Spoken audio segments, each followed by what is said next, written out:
जय हिंद दोस्तों, एक बार फिर से स्वागत है आपका हमारे YouTube क्लास में। तो दोस्तों आज हम पढ़ेंगे भारत के प्रमुख दर्रे। ठीक है, भारत के प्रमुख दर्रे पढ़ेंगे और ये पढ़ेंगे आपका यूपीएसआई स्पेशल यानी कि गब्बर जी की क्लास में, गब्बर जी की क्लास में। ठीक है, तो दोस्तों ये वाला जो गब्बर है वो आपका अक्षय कुमार वाला गब्बर है। वो भ्रष्टाचार के खिलाफ अक्षय कुमार वाला गब्बर था और हम किसके खिलाफ है? गवर्नमेंट के खिलाफ, क्योंकि हमें ये वाली जो पोस्ट है एसआई ये लेनी ही लेनी है। गवर्नमेंट चाहे कितना भी या यूपीपीआरबी आपका कितना भी तगड़ा क्वेश्चन पेपर क्यों ना बनाए। ठीक है, तो इस वीडियो में हम पढ़ेंगे भारत के प्रमुख दर्रे, जानेंगे कि भारत के अंदर जो दर्रे हैं, प्रमुख दर्रे हैं, ठीक है, वो किस किस राज्यों में पाए जाते हैं और कौन कौन से नाम से पाए जाते हैं। ठीक है, तो सबसे पहले जान लेते हैं प्रमुख दर्रे हैं तो दर्रा किसे कहते हैं। ठीक है, दर्रा किसे कहते हैं? तो उन पहाड़ियों के बीच में स्थान, ठीक है, या उन पर्वतों के बीच का स्थान जो कि प्राकृतिक रूप से खुला हुआ है या प्राकृतिक रूप से दो पहाड़ों के बीच में खाली स्थान है, जिस स्थान से आवागमन या परिवहन किया जा सके उसे दर्रा कहते हैं। ठीक है, यानी पहाड़ों के बीच में वो खाली जगह जिस जगह से परिवहन का आवागमन हो सके उसे दर्रा कहा जाता है, या वह प्राकृतिक मार्ग जहां से एक स्थान से दूसरे स्थान पर आसानी से पहुंचा जा सके उसे दर्रा कहा जाता है। ठीक है, तो दोस्तों अभी हमने पढ़ा दर्रा किसे कहा जाता है। ठीक है, आप जानते हैं भारत में दर्रे किस किस प्रकार से बांटे जाते हैं। तो भारत में जो दर्रे हैं आपके वो दो प्रकार से बांटे जाते हैं। ठीक है, दो प्रकार से बांटे जाते हैं। पहला जो है आपका वो किस प्रकार से बांटा था? पहला जो आपका है वो है हिमालय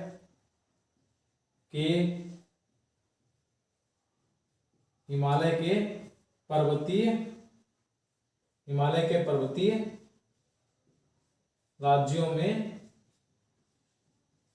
पाए जाने वाले दर्रे। ठीक है,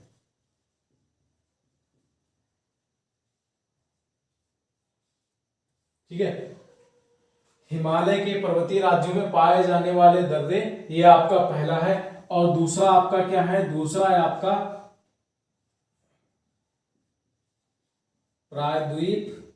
ठीक है, प्रायद्वीप राज्यों में पाए जाने वाले, प्रायद्वीप भारत के राज्यों में पाए जाने वाले दर्रे। ठीक है, प्रायद्वीप भारत राज्यों के अंतर्गत पाए जाने वाले दर्रे। और पहला आपका हिमालय के पर्वतीय राज्यों में पाए जाने वाले, यानी कि जो हिमालय के अंतर्गत राज्य आते हैं, यानी कि जिन राज्यों में हिमालय पर्वत पाए जाते हैं उनमें जो दर्रे आते हैं वो, और जो प्रायद्वीपीय भारत में है, ठीक है, प्रायद्वीप भारत में जो आपके दर्रे हैं वो, ठीक है, तो दर्रों को दो प्रकार से बांटा जाता है। ठीक है, अब हम सबसे पहले देखेंगे कि हिमालय राज्य में कौन कौन से दर्रे आते हैं, उसके बाद में हम देखेंगे प्रायद्वीपीय भारत के अंतर्गत। ठीक है, तो सबसे पहले आते हैं हिमालय के पर्वतीय राज्यों में पाए जाने वाले दर्रे। ठीक है, हिमालय के पर्वतीय राज्य में पाए जाने वाले दर्रे। ठीक है, तो इसके अंतर्गत आपकी कुछ राज्य आते हैं। वो आपके राज्य कौन से हैं? तो पहला है आपका हिमालय से ही हिमाचल प्रदेश, ये आपका पूरा का पूरा पर्वतीय इलाका है। ठीक है, उसके बाद में है आपका जम्मू कश्मीर, जो कि केंद्र शासित राज्य है, केंद्र शासित प्रदेश है। ठीक है, जम्मू कश्मीर जो आपका केंद्र शासित प्रदेश है और हिमाचल प्रदेश जो आपका राज्य है। ठीक है, अब इसके बाद में पाया जाता है आपका उत्तराखंड, उसके बाद में सिक्किम, उसके बाद में अरुणाचल प्रदेश और उसके बाद में आपका मणिपुर। ठीक है, ये आपका पाया था हिमालय के पर्वतीय राज्य में। तो आपके हो गए हिमाचल प्रदेश, सिक्किम, अरुणाचल प्रदेश, मणिपुर और उत्तराखंड। और एक आपका जम्मू कश्मीर केंद्र शासित प्रदेश, ठीक है। और तो इनमें हम हिमाचल से जम्मू कश्मीर की तरफ शुरू करते हुए अंत में जाएंगे मणिपुर, उसके बाद में हम जानेंगे प्रायद्वीपीय भारत के बारे में, ठीक है। तो सबसे पहले जानते हैं हम लोग हिमाचल प्रदेश में जो दर्रे पाए जाते हैं उसके बारे में। और ये आपका मैंने आपको बताया है कि आपके क्या है, हिमालय के पर्वतीय राज्य में पाए जाने वाले। तो सबसे पहले जानते हैं हिमाचल प्रदेश में कौन कौन से दर्रे पाए जाते हैं। हिमाचल प्रदेश, या शुरुआत करते हैं केंद्र शासित प्रदेश जम्मू कश्मीर से। पहले शुरुआत करते हैं हम लोग केंद्र शासित प्रदेश, केंद्र शासित जम्मू कश्मीर से। जम्मू कश्मीर से, ठीक है, जम्मू कश्मीर से। तो इसमें पहला, सबसे पहला जो दर्रा पाया जाता है, या कहें आप काराकोरम दर्रा, ठीक है। जम्मू कश्मीर में पहला दर्रा पाया जाता है वो आपका काराकोरम दर्रा, ठीक है। तो काराकोरम दर्रा क्या है, यह आपका भारत का सबसे ऊंचा दर्रा है। काराकोरम जो दर्रा है ये आपका भारत का सबसे ऊंचा दर्रा है और इसकी समुद्र तल से ऊंचाई है 5654 मीटर, 5654 मीटर, यानी कि 5654 मीटर। तो जो भी ये हम ऊंचाई बताएंगे, ठीक है, जो भी ये ऊंचाई बताएंगे आपको सारी बताएंगे समुद्र तल से, समुद्र तल से, समुद्र तल से इसकी ऊंचाई बताई जाएगी। तो काराकोरम दर्रा है यह भारत का सबसे अधिक ऊंचाई पर स्थित दर्रा है और इसकी कुल ऊंचाई मीटर में 5654 मीटर है, ठीक है। तो यह किसके अंतर्गत आ रहा है, तो यह आपका काराकोरम दर्रा है और यह आपका काराकोरम पर्वत श्रेणी में आता है, ठीक है। यह आपका काराकोरम पर्वत श्रेणी में आता है, ठीक है। यह काराकोरम पर्वत श्रेणी के अंदर आता है, ठीक है। और ये क्या है, ये पीओके, ठीक है, पाक ऑक्युपाइड कश्मीर है, यानी कि पाक अधिकृत कश्मीर है, उससे ये किससे जोड़ता है, उससे ये चीन से जोड़ता है। पीओके को ये चीन से जोड़ता है, ठीक है। ये पीओको के चीन से जोड़ता है और ये आता है आपका काराकोरम पर्वत श्रेणी में और ये भारत का सबसे अधिक ऊंचा दर्रा है और इसकी कुल ऊंचाई है 5654 मीटर, ठीक है। अब काराकोरम के बाद में बात करते हैं आपका जोजिला दर्रा की, ठीक है। ये भी आपका जम्मू कश्मीर में ही पाया जाता है। अब बात करते हैं जोजिला दर्रा की, ठीक है। तो जोजिला दर्रा की बात करते हैं, इसकी ऊंचाई है, इसकी समुद्र तल से ऊंचाई है 3528 मीटर, इसकी समुद्र तल से ऊंचाई है 3528 मीटर, इसकी कुल ऊंचाई है समुद्र से 3528 मीटर और ये कश्मीर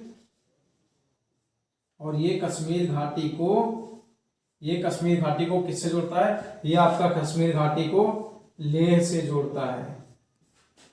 जोजिला दर्रा आपका कश्मीर घाटी को लेह से जोड़ता है।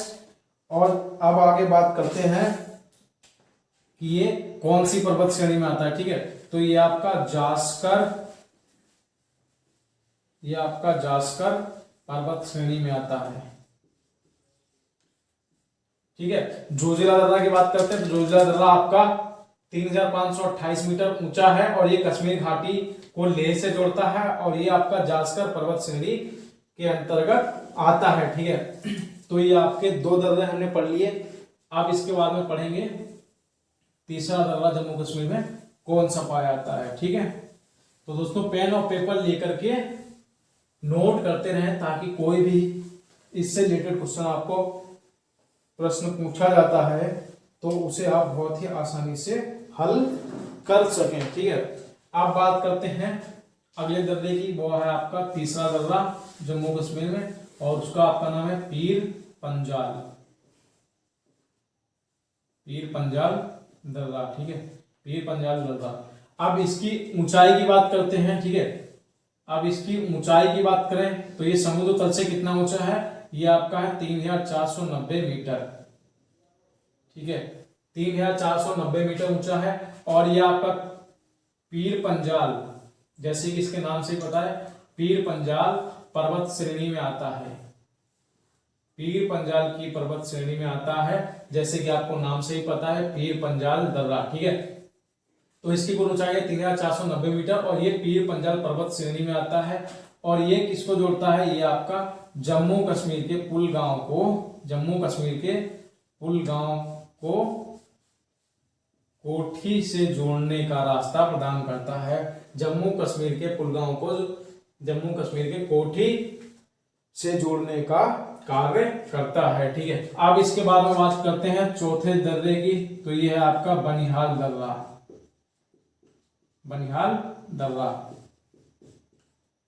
तो जो आपका चौथा दर्रा है ये है आपका बनिहाल दर्रा। ठीक है, तो इसकी कुल ऊंचाई कितनी है, तो बात करें ऊंचाई की तो उसकी कुल ऊंचाई है 2832 मीटर।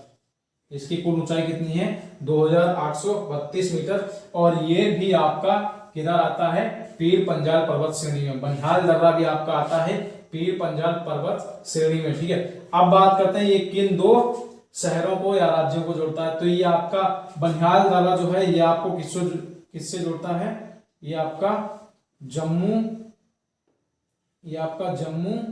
और श्रीनगर को आपस में जोड़ता है। ठीक है, ये आपका जम्मू और श्रीनगर के बीच में स्थित है। ठीक है, जम्मू और श्रीनगर के बीच में।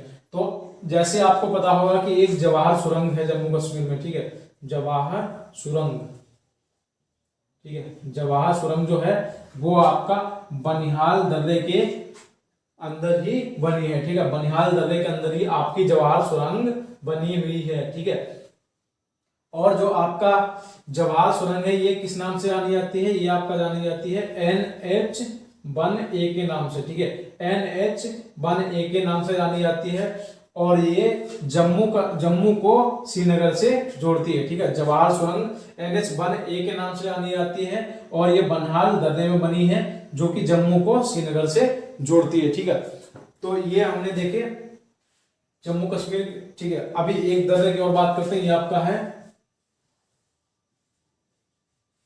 बुर्जिला दर्रा। ठीक है, बुर्जिला दर्रा जो कि आपका 5वां दर्रा है जम्मू कश्मीर में। ठीक है, 5वां दर्रा है, ये क्या है आपका बुर्जिला दर्रा। ठीक है, अब इसकी ऊंचाई की बात करते हैं, इसकी ऊंचाई की बात करते हैं तो ये आपका है 4100 मीटर, यानी 4100 मीटर की इसकी ऊंचाई है। और ये श्रीनगर को किससे जोड़ता है, ये श्रीनगर को गिलगित से जोड़ता है। ठीक है, ये श्रीनगर को गिलगित से जोड़ता है और इसकी कुल ऊंचाई कितनी है, 4100 मीटर। तो ये जो 5 दर्रे थे, प्रमुख दर्रे, ये जम्मू कश्मीर के अंदर थे जो कि हमने पढ़े। अब बात करते हैं भारत के राज्य, जो कि जम्मू कश्मीर भारत में अब केंद्र शासित प्रदेश है, आप लोगों को पता ही होगा। तो अब भारत के पर्वतीय श्रेणी में या हिमालय की पर्वतीय श्रेणी में पाए जाने वाले दर्रों में बात करते हैं हिमाचल प्रदेश की। ठीक है, बात करते हैं हिमाचल प्रदेश की। अब हम हिमाचल प्रदेश में पाए जाने वाले सभी दर्रों के बारे में पढ़ेंगे। ठीक है, हिमाचल प्रदेश की, तो हिमाचल प्रदेश में आपका जो पहला दर्रा है वो है आपका रोहतांग, रोहतांग दर्रा, रोहतांग दर्रा। ठीक है, अब रोहतांग दर्रा के अंदर पढ़ेंगे रोहतांग दर्रा क्या है। ठीक है, तो ये कहां पाया था, ये हिमाचल की पीर पंजाल, ठीक है, पीर पंजाल श्रेणी में पाया जाता है। दोस्तों ये हिमाचल की पीर पंजाल श्रेणी में पाया जाता है, ना कि जम्मू कश्मीर की। ठीक है, क्योंकि आपका जो पीर पंजाल पर्वत श्रेणी है ये आपका जम्मू कश्मीर से हिमाचल प्रदेश के अंदर फैला हुआ है। तो ये आपका पाया था जो रोहतांग दर्रा, ये पाया था आपका पीर पंजाल पर्वत श्रेणी में। ठीक है, अब बात करते हैं इसकी ऊंचाई की, इसकी कुल ऊंचाई कितनी है, तो इसकी कुल ऊंचाई है 4620 मीटर। 4620 मीटर आपकी रोहतांग दर्रे की कुल ऊंचाई है। ठीक है, और ये आपका मनाली को लेह से जोड़ता है, लेह लद्दाख। ठीक है, ये आपका मनाली को लेह से जोड़ता है। तो जो रोहतांग दर्रा है आपका वो हिमाचल की पीर पंजाल श्रेणी में आता है। ये आपका किस में आता है? हिमाचल की पीर पंजाल श्रेणी में आता है। इसकी कुल ऊंचाई है 4620 मीटर और ये आपका मनाली को लेह से जोड़ता है। ठीक है, अब ये पहला दर्रे की बात की हमने हिमाचल प्रदेश में। अब बात करते हैं दूसरे दर्रे की। ठीक है, तो दूसरा दर्रा है आपका शिव कीला दर्रा। ठीक है, शिव कीला दर्रा हिमाचल प्रदेश में जो आपका दूसरा दर्रा है वो कौन सा आपका? शिव कीला दर्रा। ठीक है, तो बात करते हैं इसकी कुल ऊंचाई की। ठीक है, तो जब शिव कीला दर्रा की ऊंचाई की बात करते हैं तो ये आपकी है 4300 मीटर ऊंचा। ये दर्रा है आपका 4300 मीटर ऊंचा। ठीक है, इसकी ऊंचाई कितनी आपकी? 4300 मीटर। और ये आपका शिमला को, ठीक है, शिमला को तिब्बत से जोड़ता है। ठीक है, शिवकीला दर्रा 4300 मीटर ऊंचा है। ये आपका शिमला को तिब्बत से जोड़ता है। ठीक है, अब बात करते हैं ये किस नदी पर स्थित है? तो ये आपका सतलुज नदी। ठीक है, ये सतलुज नदी के पास स्थित है या सतलुज नदी भारत में शिवकीला दर्रा के पास से ही प्रवेश करती है। ठीक है, तो सतलुज नदी भारत में हिमाचल प्रदेश में शिवकीला दर्रा के पास से ही प्रवेश करती है। ठीक है, जो सतलुज नदी है आपकी वो हिमाचल प्रदेश में, भारत के अंदर सबसे पहले हिमाचल प्रदेश में प्रवेश करती है। और कहां से करती है? शिवकीला दर्रा से। हिमाचल प्रदेश के अंदर शिवकीला दर्रा से प्रवेश करती है और भारत में हिमाचल प्रदेश के राज्य में सबसे पहले सतलुज नदी प्रवेश करती है। ठीक है, अब बात करते हैं हिमाचल प्रदेश में पाए जाने वाले कुछ और महत्वपूर्ण दर्रों की। ठीक है, तो अब है आपका बारालाचा दर्रा। अब है आपका तीसरा बारालाचा दर्रा। तो ये भी कहाँ पाया जाता है आपका? ये हिमाचल प्रदेश में पाया जाता है। अब बात करते हैं इसकी ऊंचाई की। तो इसकी कुल ऊंचाई है 4843 मीटर। ठीक है, इसकी कुल ऊंचाई कितनी है? 4843 मीटर। हिमाचल प्रदेश में बारालाचा दर्रा है जिसकी कुल ऊंचाई है 4843 मीटर और ये आपका जास्कर पर्वत श्रेणी में आता है। ये आपका किस में आता है? ये आपका आता है जास्कर पर्वत श्रेणी में।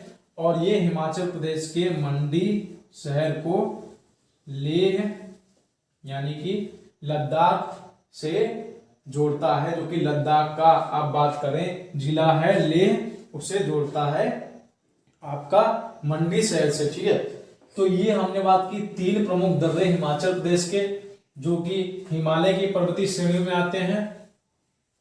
अब बात करते हैं उत्तराखंड की, वो भी आपका हिमालय की पर्वतीय श्रेणियों में आता है। ठीक है, तो अब बात करते हैं आपका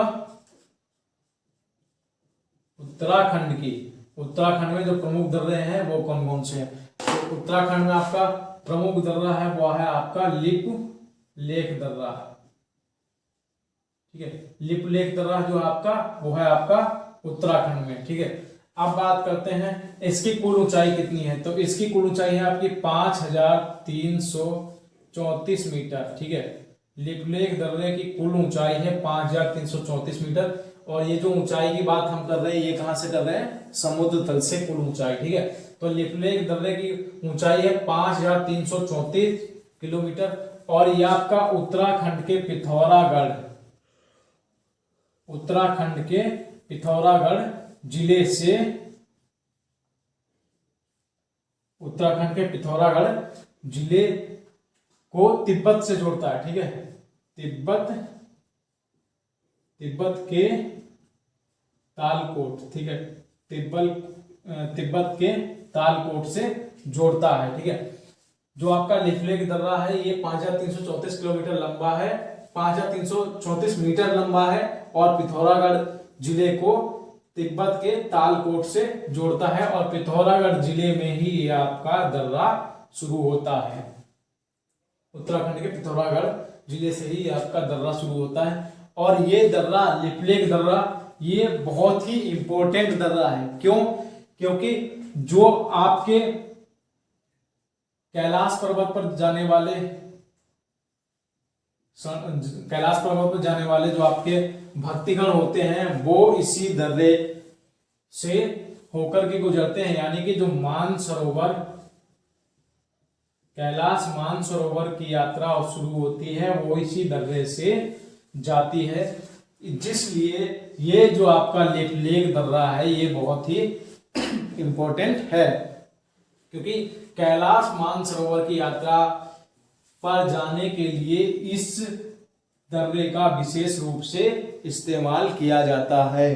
ठीक है, अब बात करते हैं उत्तराखंड में आपका है माणा या माना दर्रा। ठीक है, माणा या माना दर्रा। तो बात करते हैं सबसे पहले इसकी ऊंचाई की। तो इसकी ऊंचाई है आपकी 5545 मीटर। ठीक है, 5545 मीटर। और ये उत्तराखंड के अंतिम गांव, उत्तराखंड का जो अंतिम गांव है या आखिरी गांव है आपका माणा, वहां स्थित है। ठीक है, उत्तराखंड के अंतिम गांव में ये स्थित है। और इसकी कुल ऊंचाई कितनी है? 5545 मीटर। ठीक है, और ये जो आपका उत्तराखंड का अंतिम गांव है माणा, उससे किससे जोड़ता है? उसे आपका जोड़ता है ये तिब्बत से। ठीक है, जो आपका माणा या माना दर्रा है ये आपके उत्तराखंड के अंतिम गांव माणा को तिब्बत से जोड़ता है। ठीक है, अब बात करते हैं आगे। तो जो आपका उत्तराखंड में एक दर्रा है नीति दर्रा की बात करते हैं। उत्तराखंड में आपका एक और दर्रा है, ये दूसरा दर्रा था आपका उत्तराखंड में, लिपलेख वाला पहला दर्रा। और जो आपका तीसरा दर्रा उत्तराखंड में है वो है आपका नीति दर्रा। तो बात करते हैं इसकी कुल ऊंचाई की। नीति दर्रा की कुल ऊंचाई कितनी है समुद्र तल से? तो इसकी कुल ऊंचाई है 5068 मीटर, 5068 मीटर। ठीक है, और ये आपका उत्तराखंड में महाहिमालय ये आपका महाहिमालय पर्वत श्रेणी में आता है। और ये आपका यूके यानी उत्तराखंड को तिब्बत से जोड़ता है। ये आपका उत्तराखंड को तिब्बत से जोड़ता है। तो ये उत्तराखंड के 3 बहुत ही नामी गिरामी दर्रे थे जिनको हमने पढ़ा। अब बात करते हैं हम लोग सिक्किम की। ठीक है, अब बात करते हैं सिक्किम की, क्योंकि आपका सिक्किम मणिपुर हिमालय की पर्वत श्रेणियों वाले दर्रों में ही आते हैं। ठीक है, अब बात करते हैं आपका सिक्किम की, कि सिक्किम की हिमालय पर्वतीय श्रेणियों में आने वाले दर्रे कौन से हैं। तो पहला है आपका नाथुला दर्रा। नाथुला दर्रा जो कि आपको पता है ये बहुत ही इंपॉर्टेंट दर्रा है, बहुत ही मशहूर दर्रा है। ठीक है, तो नाथुला दर्रा। अब बात करते हैं इसकी कुल ऊंचाई की। तो ये 4310 मीटर ऊंचा है। ये आपका 4310 मीटर ऊंचा है। और ये आपका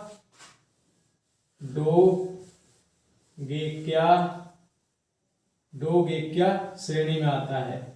ये आपका डोगेक्या पर्वत श्रेणी में आता है। ठीक है, अब ये क्या करता है? ये आपका सिक्किम को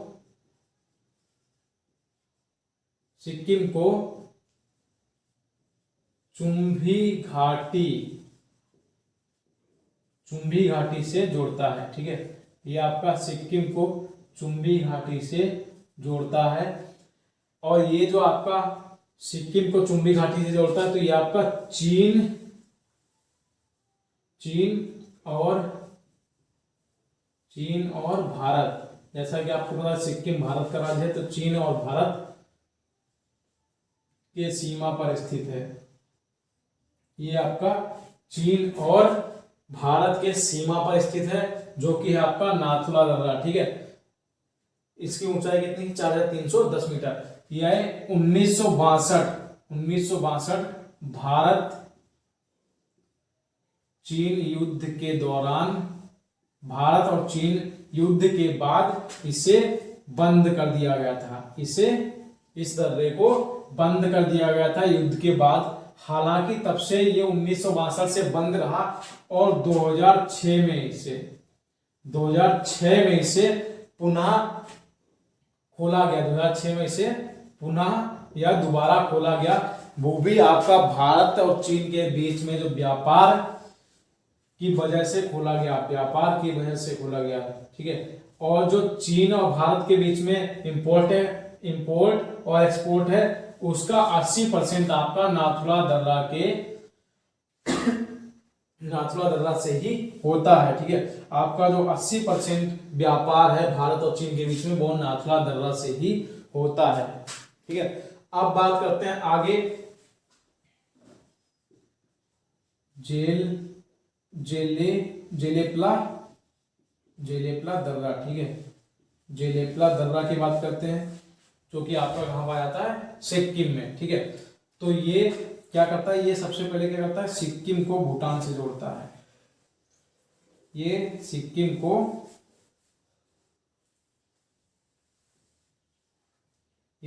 को भूटान से जोड़ता है। और इसकी ऊंचाई बात कर लेते हैं, इसकी ऊंचाई। तो इसकी ऊंचाई है 4270 मीटर, ठीक है। इसकी ऊंचाई है 4270 मीटर। जेलेपला दर्रा की ऊंचाई कितनी है, 4270 मीटर। और ये सिक्किम को भूटान से जोड़ता है, ठीक है। और इस दर्रे का निर्माण किससे हुआ, तो इस दर्रे का निर्माण हुआ आपका तीस्ता, ठीक है। तीस्ता नदी ने जेलेपला दर्रे का निर्माण किया।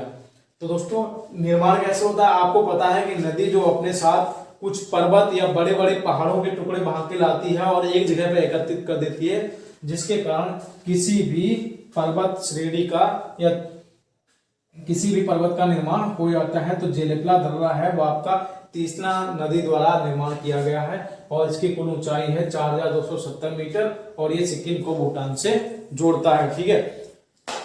अब हमने बात की सिक्किम की, अब बात करते हैं अगले अरुणाचल प्रदेश की, जो कि आपका हिमालय की पर्वत श्रेणी के अंतर्गत आता है।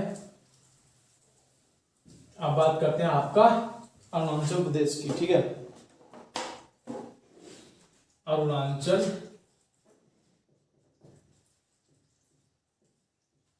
प्रदेश की बात करते हैं, ठीक है। तो अरुणाचल प्रदेश में आपका पहला दर्रा है बोमडिला दर्रा, ठीक है। बोमडिला दर्रा। आप सबसे पहले इसकी ऊंचाई की बात करते हैं बोमडिला दर्रा की। तो सबसे पहले ऊंचाई की बात करते हैं, तो इसकी कुल ऊंचाई है आपकी 2217 मीटर। 2217 मीटर आपके बोमडिला दर्रे की ऊंचाई है। और ये आपका अरुणाचल प्रदेश के तवांग शहर को तिब्बत से तवांग और तिब्बत को जोड़ता है, ठीक है। अरुणाचल प्रदेश के तवांग शहर को तिब्बत से जोड़ता है, ठीक है। तो बोमडिला दर्रा, इसकी कुल ऊंचाई कितनी है, 2217 मीटर और ये आपका तवांग शहर को तिब्बत से जोड़ता है, जो कि आपका तवांग शहर जो है वो अरुणाचल प्रदेश में आता है, ठीक है। अब बात करते हैं अगले की। तो ये तो हो गया आपका पहला दर्रा। और दूसरे दर्रे की बात करते हैं, तो ये आपका है यांग्याप दर्रा, ठीक है। यांग्याप दर्रा। तो आप यांग्याप दर्रा की बात करते हैं, तो ये कहां, ये भारत व तिब्बत, ये दर्रा भारत व तिब्बत की सीमा पर स्थित है, ठीक है। ये दर्रा भारत व तिब्बत की सीमा पर स्थित है। तो इस दर्रे का क्या नाम है, यांग्याप दर्रा, ठीक है। अब ये जो दर्रा है, तो ब्रह्मपुत्र नदी है, ठीक है। ब्रह्मपुत्र नदी भारत में यांग्याप दर्रा के पास से ही प्रवेश करती है। भारत में जो ब्रह्मपुत्र नदी है वो आपका यांग्याप दर्रा के पास से ही प्रवेश करती है। ठीक है, अब ये दो दर्रे हो गए। अब बात करते हैं तीसरे दर्रे की, जो कि आपका अरुणाचल प्रदेश में पाया जाता है। तो ये आपका है दीफू दर्रा। ठीक है, तो तीसरा दर्रा है अरुणाचल प्रदेश में पाया जाता है, दीफू दर्रा। तो ये जो दर्रा है ये आपका अरुणाचल प्रदेश व म्यांमार की सीमा पर स्थित है। ठीक है, अरुणाचल प्रदेश पर म्यांमार की सीमा पर स्थित है। अब म्यांमार की सीमा पर स्थित, तो जाहिर सी बात है भारत की सीमा पर भी स्थित होगा। तो जो भारत की सीमा अरुणाचल प्रदेश में जो आखिरी बॉर्डर की तरफ है, तो वही म्यांमार और अरुणाचल प्रदेश के सीमा पर स्थित है। तो ये हमने पढ़े आपके 3 दर्रे, जो कि आपके हैं सिक्किम, माफ कीजिए, अरुणाचल प्रदेश में है। ठीक है, अरुणाचल प्रदेश में। अब बात करते हैं आपका जो पर्वतीय श्रेणियों में बचा है मणिपुर, जो आपका बचा है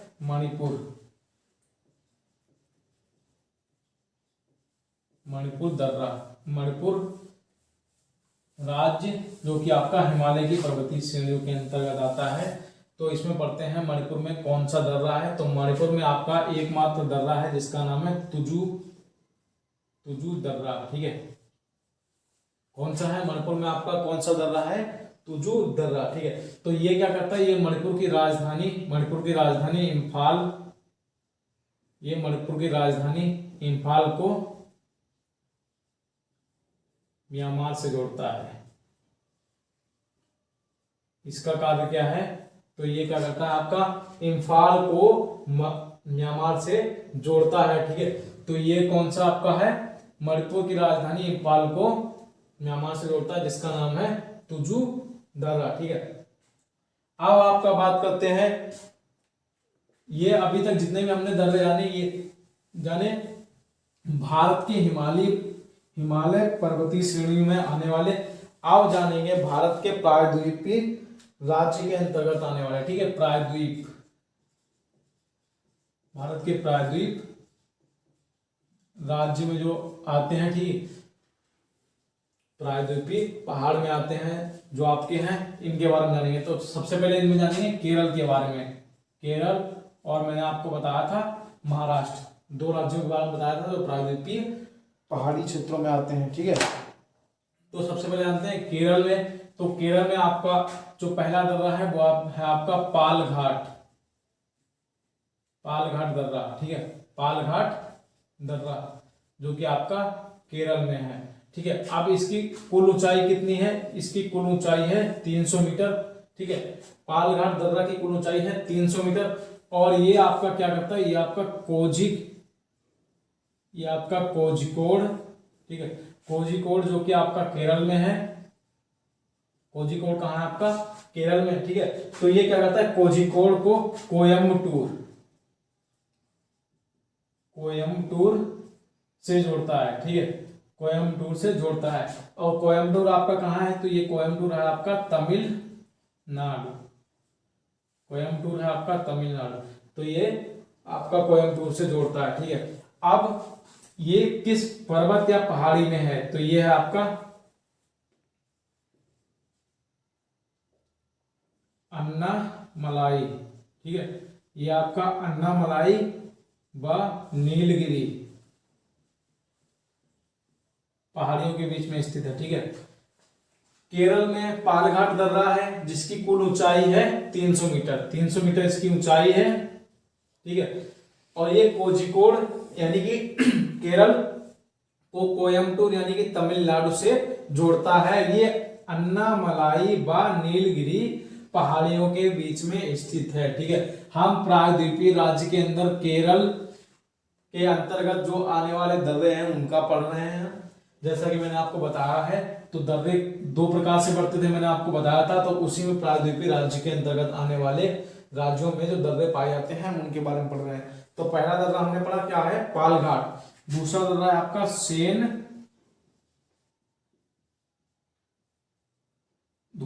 आपका सेनकोट्टा दर्रा। ठीक है, सेनकोट्टा दर्रा, सेन कोटा दर्रा, ठीक है। अब जो ये आपका पालघाट दर्रा है, इसे आप क्या करते हैं, पालक्काड़ दर्रा भी कहते हैं, पालक्काड़ दर्रा भी कहते हैं, ठीक है। अब हम पढ़ रहे हैं सेन कोटा दर्रा के बारे में। तो सेन कोटा दर्रा है जो आपका ये इलायची, ये आपका इलायची पहाड़ियों, ये आपका इलायची पहाड़ियों के बीच में पाया जाता है, या जिसे आप कहें कार्डेमम या कार्दामोम पहाड़ी या हिल्स कहा जाता है, ठीक है। इसे आपका क्या कहा जाता है, इलायची पहाड़ियों के बीच में, या कार्डेमम या कार्दामोम हिल्स के नाम से भी जाना जाता है। तो ये जो सेनाकोट दर्रा है, ये आपका कितना है, 210 मीटर। ये आपका दर्रा जो है ये 210 मीटर है। और ये क्या करता है, आपका केरल की बात कर रहे हैं, तो ये केरल की राजधानी तिरुवनंतपुरम को मदुरई यानी कि तमिलनाडु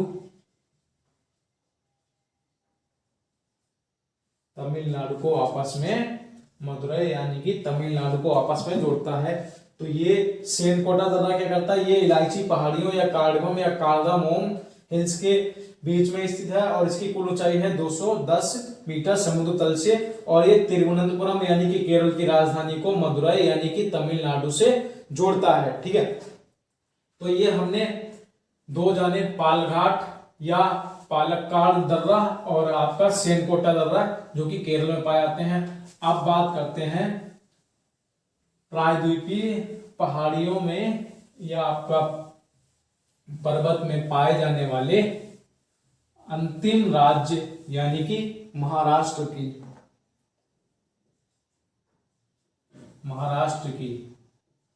ठीक है, महाराष्ट्र की। तो महाराष्ट्र में जो आपके पाए जाते हैं वो आपका थाल घाट दर्रा, ठीक है। थाल घाट दर्रा ये क्या करता है, ये आपका मुंबई को नासिक से जोड़ता है, ठीक है। ये आपका मुंबई को नासिक से जोड़ता है। आप थाल घाट दर्रा के बाद में है ये आपका दर्रा, इसके बाद में आपका थाल घाट के बाद में भोर घाट दर्रा। इसकी ऊंचाई की अगर हम बात करें फटाफट इसकी ऊंचाई की हम बात करें तो ये आपका है 548 मीटर इसकी ऊंचाई है समुद्र तल से, ठीक है। 548 मीटर इसकी ऊंचाई है। ये क्या करता है आपका, ये आपका मुंबई को पुणे तथा चेन्नई से जोड़ता है, ठीक है। ये मुंबई को बाया पुणे से चेन्नई जोड़ता है, ठीक है। और NH48 जो कि आपका चेन्नई से या कहें आपका मुंबई से चेन्नई के बीच में स्थित है, वो इसी दर्रे से होकर के गुजरता है, यानी कि भोर घाट दर्रे से होकर ही NH48 गुजरता है, जो कि मुंबई से चेन्नई या चेन्नई से मुंबई के बीच में स्थित है। और ये दर्रा आपका मुंबई को बाया पुणे होते हुए चेन्नई से जोड़ता है। इसकी कुल लंबाई कुल ऊंचाई जो है वो है आपकी 548 मीटर। तो दोस्तों आज की इस वीडियो में हमने पढ़ा कि भारत में प्रमुख दर्रे पाए जाते हैं वो कौन कौन से राज्यों में पाए जाते हैं और किन किन पर्वत श्रेणियों के अंतर्गत आते हैं, ठीक है। किन किन पर्वत श्रेणियों के अंतर्गत आते हैं, तो जो मैंने आपको शुरुआत में बताया था कि प्रायद्वीपीय राज्यों, भारतीय राज्यों के अंतर्गत आने वाले प्रमुख दर्रे और आपका हिमालय की पर्वतीय श्रेणियों में आने वाले प्रमुख दर्रे, तो उसमें हमने आपको पढ़ाया आज प्रमुख दर्रे इस क्लास में। और जैसा कि आप लोग जानते हैं ये जीके की गब्बर क्लासेस चल रही है अक्षय कुमार वाली, तो फटाफट इस क्लासेस में हमने ये आज का टॉपिक पढ़ा। अगली टॉपिक में हम आपके लिए ऐसा ही एक नॉलेजेबल और एग्जाम में आपके आने वाला बहुत ही बढ़िया टॉपिक लेकर के आएंगे। तो दोस्तों आज की वीडियो को लाइक करें, शेयर करें और साथ ही साथ आपका कोई क्वेश्चन है उसको हमें कमेंट बॉक्स में लिख करके जरूर पूछें ताकि हम आपका उस प्रश्न का हल आपको दे सकें। तो दोस्तों इस वीडियो में हमने आपको बताया था जैसे, तो दोस्तों हमारे यूट्यूब चैनल को सब्सक्राइब करें और इस साथ साथ पड़ोस वाले बेल आइकन को प्रेस करें ताकि आने वाली वीडियो का नोटिफिकेशन सबसे पहले पहुंच सके आपके पास। तो दोस्तों आज की वीडियो देखने के लिए धन्यवाद एंड जय हिंद।